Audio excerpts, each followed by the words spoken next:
السلام عليكم ورحمة الله وبركاته. بسم الله الرحمن الرحيم. الحمد لله وكفى وسلام على عباده الذين اصطفى. أما بعد، أعوذ بالله من الشيطان الرجيم. بسم الله الرحمن الرحيم. أم يحسدون الناس على ما آتاهم الله من فضله. صدق الله العظيم. وقد قال النبي صلى الله عليه وآله وسلم: إياكم والحسد فإن الحسد يأكل الحسنات كما تأكل النار الحطب، أو كما قال عليه الصلاة والسلام. بہت ہی عزت و احترام کے مستحق میرے بزرگوں، قابل قدر دینی اور ایمانی بھائیوں، جس طرح سے اللہ تبارک و تعالی نے ہمارے ظاہری اعمال میں بعض چیزیں فرض، بعض چیزیں واجب اور بعض چیزیں حرام قرار دیں، بالکل اسی طرح سے اللہ تبارک و تعالی نے ہمارے باطنی اعمال میں بعض چیزیں فرض، بعض واجب اور بعض حرام قرار دیں۔ ظاہری اعمال میں جو چیزیں فرض ہیں وہ نماز ہے، وہ روزہ ہے، وہ رمضان المبارک کے روزے ہیں، وہ بیت اللہ کا حج ہے۔ ظاہری اعمال میں جو چیزیں حرام ہیں وہ چوری ہے، وہ زنا ہے، وہ قتل ہے، وہ لوٹ مار ہے، وہ شراب کا پینا ہے، وہ سود کا لین دین ہے۔ ظاہری اعمال میں یہ تمام چیزیں حرام ہیں۔ باطن کے اعمال میں جو چیزیں فرض ہیں وہ صفت زہد کا، صفت شکر کا اپنے اندر پیدا کرنا، صفت صبر کا اپنے اندر پیدا کرنا، صفت تواضع، صفت انکساری، ان کا اپنے اندر پیدا کرنا۔ باطن کے اعمال میں یہ چیزیں فرض ہیں۔ اور باطن کے اعمال میں جو چیزیں حرام ہیں وہ تہمت ہے، وہ کبر ہے، وہ تکبر ہے، وہ حسد ہے، وہ کینہ ہے۔ باطل کے اعمال میں یہ تمام چیزیں حرام ہیں۔ ان سے بچنا، ان سے پرہیز کرنا، ان سے اجتناب کرنا اتنا ہی ضروری ہے جتنے ظاہر کے گناہ کبیرہ سے بچنا ضروری ہے۔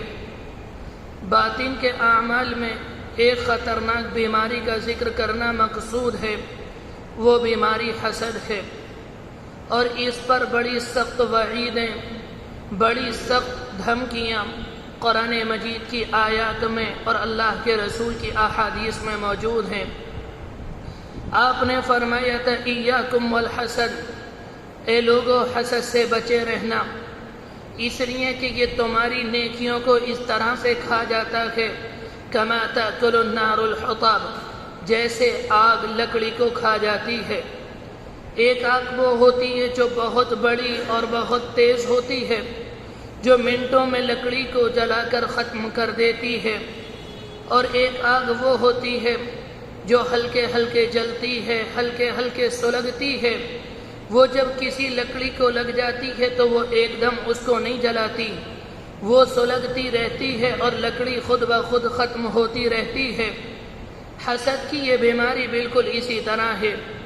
اگر یہ بیماری کسی کے دل کے اندر آ جائے تو انسان کی نیکیوں کو ایک دم ختم نہیں کرتی، بلکہ آہستہ آہستہ پہلے انسان کی نماز کو ختم کرتی ہے، انسان کے روزوں کو ختم کرتی ہے، انسان کے نوافل، تسبیحات، تلاوت وغیرہ کو ختم کرتی ہے، یہاں تک کہ انسان کے نامۂ اعمال میں جو نیکیاں ہو جاتی ہیں وہ سب کو ختم کر دیتی ہے۔ ایک وقت آتا ہے کہ انسان کے نامۂ اعمال میں سوائے گناہوں کے کچھ نہیں ہوتا۔ اس نے جو نیکیاں کی ہوتی ہیں یہ بیماری ان سب کو ختم کر کر رکھ دیتی ہے۔ میرے بھائیوں، اگر آج ہم اپنے سماج پر، اپنے ماحول پر، اپنی سوسائٹی پر، اپنے شہر پر، اپنے محلے پر نظر دوڑائیں گے تو یہ بیماری آج عام بن چکی ہے، تقریباً سبھی کے دلوں میں یہ بیماری موجود ہے۔ بہت کم اللہ کے بندے وہ ہیں جنہوں نے اپنے دلوں کو اس بیماری سے بچایا، اپنے دلوں کو اس بیماری سے آزاد کرایا۔ اس حسد سے بچنا اتنا ضروری ہے جتنا گناہ کبیرہ سے بچنا ضروری ہے۔ ہمارا اس طرف دھیان نہیں جاتا۔ سب سے پہلے یہ بات سمجھنی چاہیے حسد کیا ہے، اس کی قسمیں کیا ہیں، اس کے اسباب کیا ہیں، اس کے علاج کیا ہیں۔ یہ 4 باتیں آج مختصر طور پر عرض کی جائیں گی۔ اللہ تبارک و تعالی ان کی حقیقت سمجھنے کی اور حسد سے ہم سب کو بچنے کی توفیق نصیب فرمائے۔ میرے بھائیو، اللہ تبارک و تعالی نے اپنے بندوں کو جن نعمتوں سے نوازا ہے وہ نعمتیں 2 طرح کی ہے۔ ایک اللہ کی نعمت تو وہ ہے جو اللہ نے سب کو عطا کی، جیسے آنکھ، زبان، ہاتھ پاؤں، دل و دماغ، یہ شاندار جسم اللہ نے اپنی مخلوق میں جو انسان ہیں یہ سب کو عطا کیا۔ اسی طرح سے اللہ نے اس کائنات میں بعض چیزیں ایسی بنائی جس سے تمام لوگ فائدہ اٹھاتے ہیں، خواہ وہ امیر ہو یا غریب، جیسے چاند ہے، سورج ہے، زمین ہے، آسمان ہے اور زمین کے نیچے کا پانی، یہ ساری کی ساری چیزیں ایسی ہیں اس سے اللہ کی تمام مخلوق فائدہ اٹھاتی ہے۔ اس کے علاوہ ایک اللہ کی نعمت وہ ہے جو اللہ نے اپنے بعض بندوں کو عطا کی اور بعض کو عطا نہ کی، یا کسی کو زیادہ مقدار میں عطا کی اور کسی کو کم مقدار میں عطا کی۔ وہ ہے جیسے مال و دولت، عزت اور شہرت، حسن و جمال، علم و تقوی، یہ نعمتیں وہ ہیں جو اللہ نے اپنے بعض بندوں کو دیں اور بعض کو نہیں دیں، یا کسی کو زیادہ مقدار میں دیں اور کسی کو کم مقدار میں دیں۔ اگر اللہ نے مال و دولت کی نعمت کسی کو نوازا، کسی کو عزت کی دولت سے نوازا، کسی کو کسی کی نعمت سے نوازا، اس نعمت کو دیکھ کر انسان اپنے دل میں کڑھن محسوس کرتا ہے، انسان اپنے دل میں تکلیف اور جلن محسوس کرتا ہے اور اپنے دل کے اندر یہ خیال لے کر آتا ہے یہ نعمت اسے کیوں ملی، اسے نہیں ملنی چاہیے، اس سے چھن جانی چاہیے۔ میرے بھائیو، اسی کا نام حسد ہے، اور اللہ کے رسول علیہ السلام نے اس سے منع فرمایا۔ اور حسد کو اتنا بڑا گناہ قرار کیوں دیا گیا کہ قرآن مجید میں بار بار دھمکیاں دی جا رہی ہیں کہ تم اپنے دل کے اندر سے حسد کو نکال کر پھینک دو۔ اس کی وجہ یہ ہے کہ حسد کرنے والا براہ راست اللہ کے فیصلے پر اعتراض کرتا ہے۔ اگر دنیا میں اللہ نے کسی کو مال دیا، کسی کو عزت دی، کسی کو اقتدار دیا، کسی کو شہرت دی، کسی کو علم دیا، وہ انسان کا اپنا اختیار تو نہیں بلکہ وہ تو اللہ کی عطا ہے۔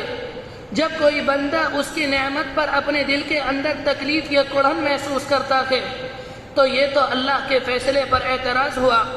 مثال کے طور پر بات سمجھ میں آئے گی، مثال کے ذریعے آپ اندازہ لگائیں، آپ کے پاس ایک قیمتی گھڑی یا آپ کے پاس ایک قیمتی گاڑی ہے اور سامنے آپ کا نوکر، آپ کا خادم، آپ کا ماتحت موجود ہے، آپ کا ایک عزیز، آپ کا قریب، آپ کا رشتہ دار آپ کے پاس آیا، آپ اپنی وہ قیمتی چیز آپ اسے دیتے ہیں، آپ کا نوکر، آپ کا خادم آپ سے آ کر کہتا ہے آپ یہ نعمت انہیں کیوں دے رہے ہیں، آپ یہ نعمت انہیں نہ دیں، اگر آپ انہیں دیں گے تو مجھے اچھا نہ لگے گا۔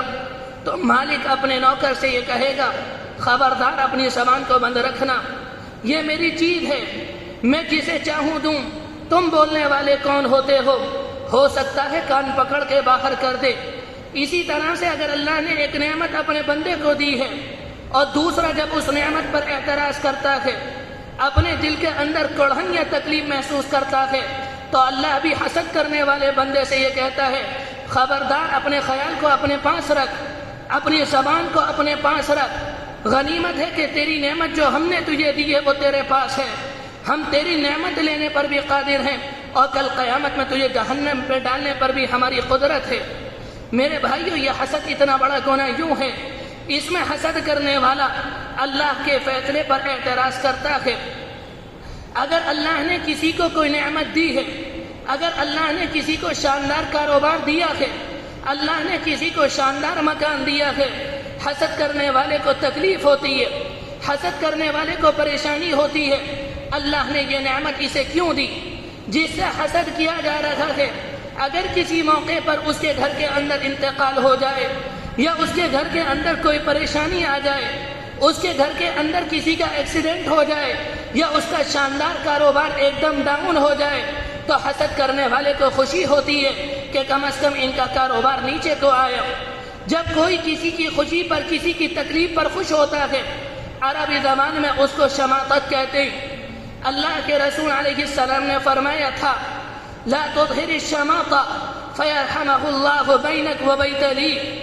آپ نے فرمایا تھا اگر کسی مسلمان بندے کو کوئی تکلیف ہو، کسی کو کوئی پریشانی ہو، تو دوسرا بندہ اس پر خوش نہ ہو، دوسرا بندہ اس پر مزے نہ لے، دوسرا بندہ اس پر مسرت نہ ہو، اس لیے کہ اللہ اس پر قادر ہے۔ اللہ نے جسے تکلیف دی ہے، اللہ اس سے اس کی پریشانی کو دور کر دے، اللہ اس سے اس کی مصیبت کو دور کر دے، اللہ اس سے اس کی ٹینشن کو دور کر دے اور تمہیں اس پریشانی کے اندر مبتلا کر دے۔ اس لیے اللہ کے رسول نے فرمایا تھا، کسی کی خوشی کو دیکھ کر پریشان مت ہونا اور کسی کی پریشانی کو دیکھ کر خوش نہ ہونا۔ اس لیے کہ جو اللہ کا بندہ کسی سے حسد کرتا ہے، اس کی صرف خواہش یہ ہوتی ہے یہ نعمت اس سے زائل ہو جائے، یہ نعمت اس سے چھن جائے، یہ نعمت اس سے دور ہو جائے۔ وہ اسے ذلیل کرتا ہے، وہ اس کی غیبتیں کرتا ہے، وہ اس کے عیب لوگوں کے سامنے بیان کرتا ہے۔ حسد ایک گناہ ہے جس کی وجہ سے انسان بے شمار گناہوں کے اندر مبتلا ہو جاتا ہے۔ علماء نے تو یہاں تک لکھا، انسان حسد کرتا رہتا ہے، حسد کرتا رہتا ہے، ایک وقت آتا ہے یہ انسان کفر کے قریب پہنچ جاتا ہے۔ اور بعد نے یہاں تک لکھا، انسان حسد کرتا رہتا ہے، ایک وقت آتا ہے کفر کے اندر داخل ہو جاتا ہے اور ایمان سے ہاتھ دھو بیٹھتا ہے۔ اس لیے اللہ کے رسول نے فرمایا تھا، ایاکم والحسد فإن الحسد یأکل الحسنات۔ اے لوگوں، حسد سے بچے رہنا، اس لیے کہ یہ تمہاری نیکی کو اس طرح سے کھا جاتا ہے جیسے آگ لکڑی کو کھا جاتی ہے۔ یہ حسد 3 طرح کا ہوتا ہے۔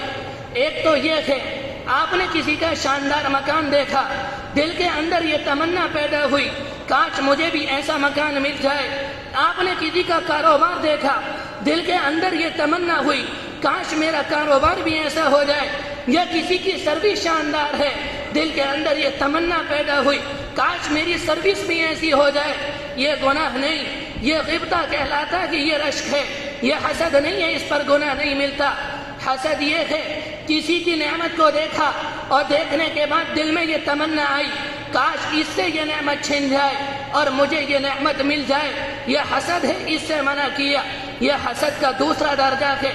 حسد کا تیسرا درجہ یہ ہوتا ہے، کسی کی نعمت کو دیکھا، کسی کے شاندار کاروبار کو دیکھا اور دل کے اندر یہ تمنا ہوئی، کاش اس سے یہ چیز چھن جائے، کاش اس سے یہ نعمت دور ہو جائے، اور چاہے مجھے بھی یہ نعمت ملے یا نہ ملے۔ یہ حسد کا سب سے بدترین درجہ ہے۔ فارسی کی ایک کہاوت ہے، کسی نابینا سے کسی نے معلوم کیا تمہاری تمنا کیا ہے کہ تم بینا ہو جاؤ، تمہاری بینائی لوٹ آئے، یہ ساری دنیا نابینا ہو جائے۔ اس نابینا نے کہا، ہماری چاہت تو یہ ہے کہ ہم اچھے ہوں یا نہ ہوں، لیکن ساری دنیا نابینا ہو جائے۔ کسی سننے والے نے کہا، اے اللہ کے بندے، سارے لوگوں کے نابینا ہونے کے بجائے تمنا یہ کرتا کہ تیری بینائی لوٹ آئے، یہ تیرے حق میں بہتر ہوتا۔ میرے بھائیوں، اپنے اندر یہ سوچ لانا کہ یہ نعمت مجھے ملے یا نہ ملے، لیکن اس سے چھن جائے، یہ حسد کی سب سے بدترین شکل ہے، اور اللہ کے رسول نے اس سے منع فرمایا۔ حسد انسان کے اندر پیدا کیوں ہوتا ہے؟ حسد پیدا ہوتا ہے دنیا کی محبت سے، حسد پیدا ہوتا ہے مال کی محبت سے، حسد پیدا ہوتا ہے اقتدار کی محبت سے، حسد پیدا ہوتا ہے شہرت کی محبت سے۔ انسان یہ چاہتا ہے کہ معاشرے میں سب سے امیر انسان بن جاؤں، معاشرے کا سب سے رئیس انسان بن جاؤں، سارے لوگوں پر میرا حکم نافذ ہونے لگے، میرا کہا مانا جانے لگے۔ جب انسان یہ دیکھتا ہے مالدار مجھے بننا تھا، یہ مجھ سے زیادہ مالدار بن گیا، اقتدار مجھے ملنا تھا، اقتدار اسے مل گیا۔ اس کی وجہ سے انسان کے دل کے اندر حسد آتا ہے کہ یہ نعمت اس سے چھن جائے، چاہے مجھے یہ نہ ملے۔ اللہ کے رسول علیہ السلام نے اس سے منع فرمایا۔ میرے بھائیوں، یہ دور کیسے ہوگی؟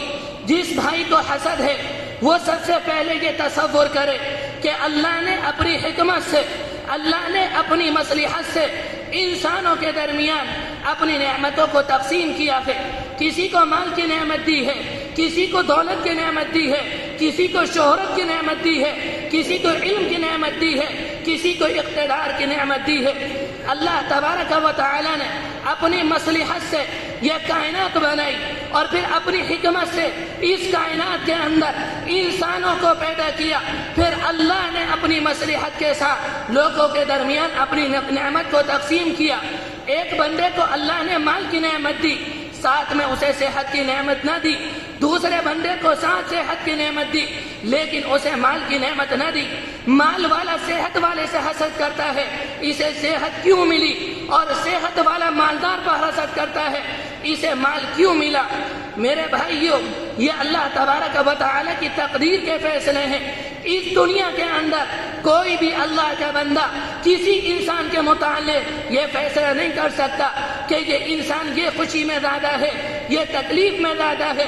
بظاہر بعض دفعہ دیکھنے سے یہ چیز معلوم ہوتی ہے، وہ انسان جس کا کاروبار شاندار ہے، جس کا مکان، جس کے عمارت محل نما ہے، جس کے پاس لگژری کار ہے، جس کے پاس دنیا کی سارے اسباب موجود ہیں۔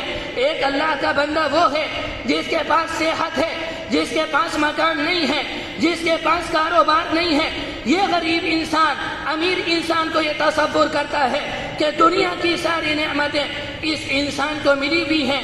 اگر کسی موقع پر آپ امیر کے دسترخوان پر جائیں گے، وہاں آپ کو لمبا چوڑا وسیع عریض دسترخوان نظر آئے گا، قسم قسم کے کھانے دسترخوان پر چنے ہوں گے، قسم قسم کے پھل رکھے ہوں گے، لیکن جنہوں نے دسترخوان لگایا پتہ چلے گا موصوف کو شوگر ہے، موصوف ہارٹ اٹیک کے مریض ہے، موصوف کے معدے میں السر ہے، ڈاکٹر نے منع کیا ہے، یہ کوئی نعمت نہیں کھا سکتے، یہ پھل نہیں کھا سکتے، یہ چکنائی استعمال نہیں کر سکتے، یہ روغن استعمال نہیں کر سکتے، یہ صرف دال کا پانی پئیں گے، اس کے علاوہ کچھ نہیں۔ دسترخوان پر ساری نعمتیں موجود ہونے کے باوجود یہ کسی چیز کا استعمال نہیں کر سکتے۔ اس امیر انسان کو اس موقع پر جو تکلیف ہوتی ہے وہ صرف وہی جانتا ہے، دوسرے اس کی تکلیف کو نہیں جانتے۔ اور یہی امیر انسان جب کسی کمزور انسان کو دیکھتا ہے کہ وہ پیٹ بھر کر کھانا کھا رہا ہے، وہ پیٹ بھر کر پانی پی رہا ہے، وہ ڈٹ کر 8 گھنٹے نیند پوری کر رہا ہے، یہ امیر انسان تصور یہ کرتا ہے کہ دنیا کی ساری خوشیاں اس غریب کو ملی ہوئی ہیں۔ غریب کا تصور یہ ہے دنیا کی ساری خوشیاں امیر کو ملی ہوئی ہیں۔ امیر کا تصور یہ ہے کہ دنیا کی ساری خوشیاں اس غریب کو ملی ہوئی ہیں۔ میرے بھائیو، یہی اللہ کی حکمت ہے کہ اللہ نے اپنی حکمتوں کے ذریعے لوگوں کے درمیان اپنی نعمتوں کو تقسیم کیا۔ یہ حسد کی بیماری کیوں پیدا ہوتی ہے؟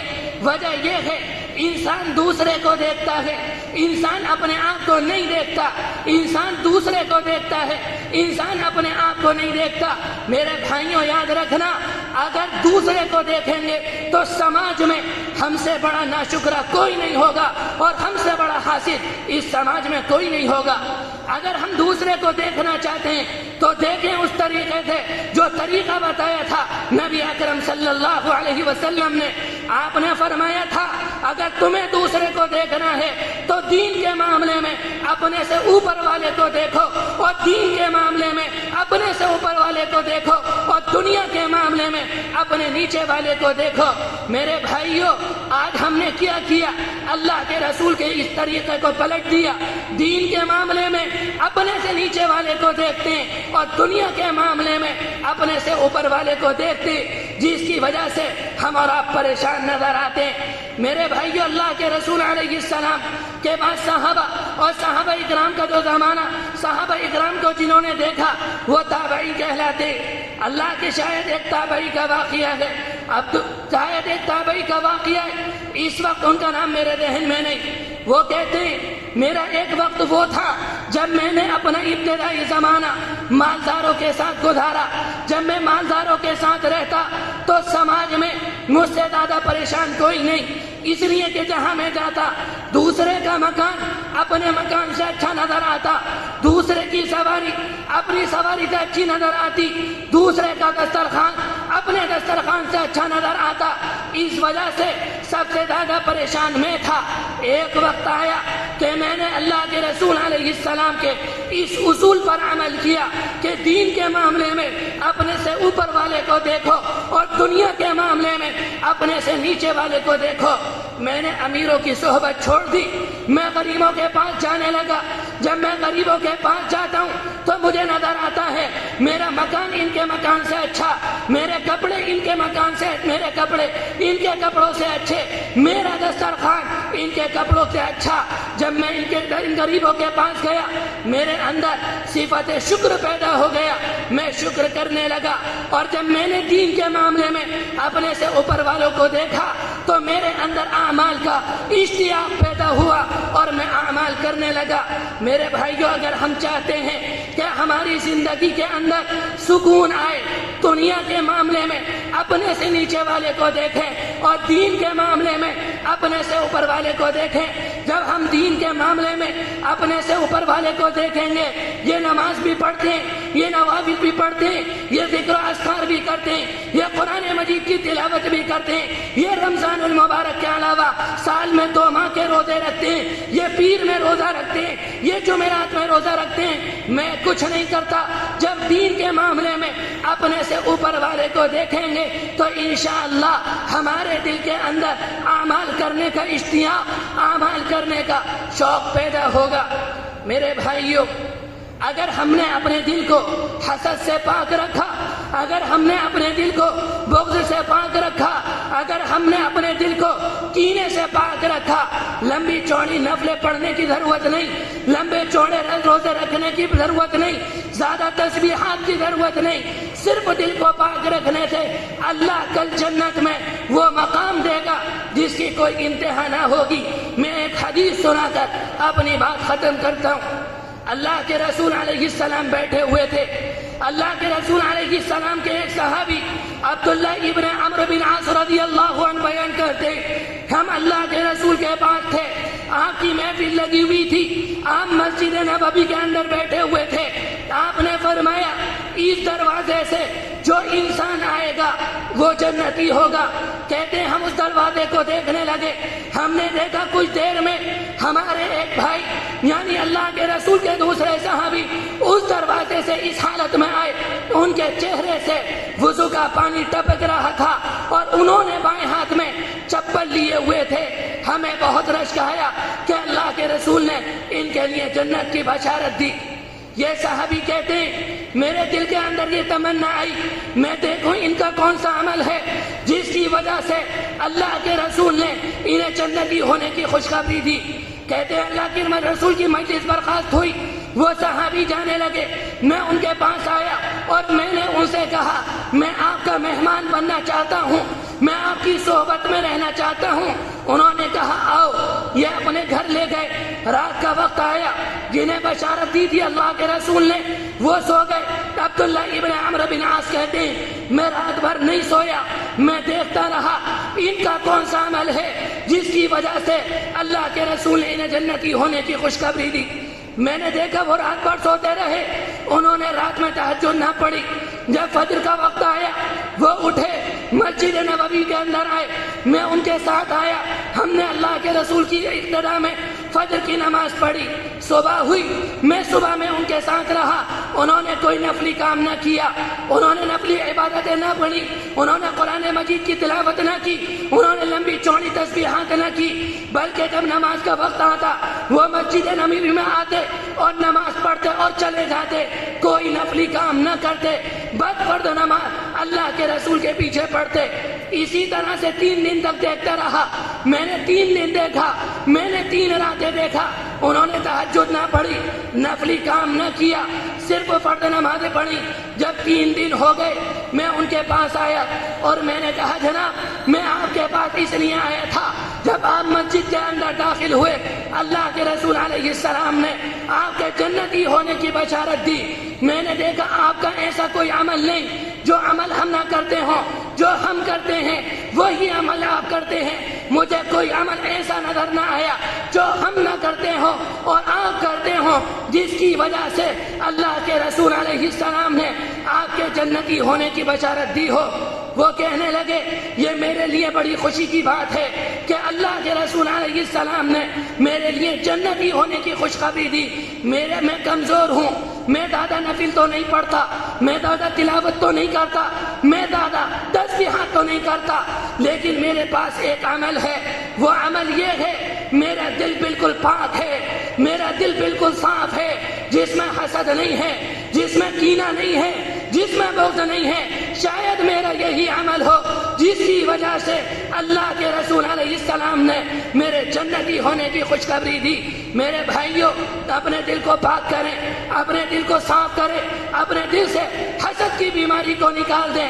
حسد کی بیماری کا نکالنے کا سب سے بہتر علاج یہ ہے جس کی نعمت کو دیکھ کر حسد ہو رہا ہے, تنہائی میں بیٹھ کر اس سے لیے اللہ سے دعا کرے, اے اللہ اسے اور زیادہ ترقی دے, اے اللہ اس کے کاروبار میں برکت دے. اگر اس طرح سے دعا کریں گے اور مجھے بھی یہ نعمت دے اور میرے دل کے اندر سے اس بیماری کو نکال دیں, آپ کا حسد ختم ہو جائے گا. یہ چند باتیں حسد کے تعلق سے عرض کی گئیں. اللہ حسد کی حقیقت سمجھنے کی اور اس سے بچنے کی ہم سب کو توفیق نصیب فرمائے. وآخر دعوانا ان الحمد للہ رب العالمین.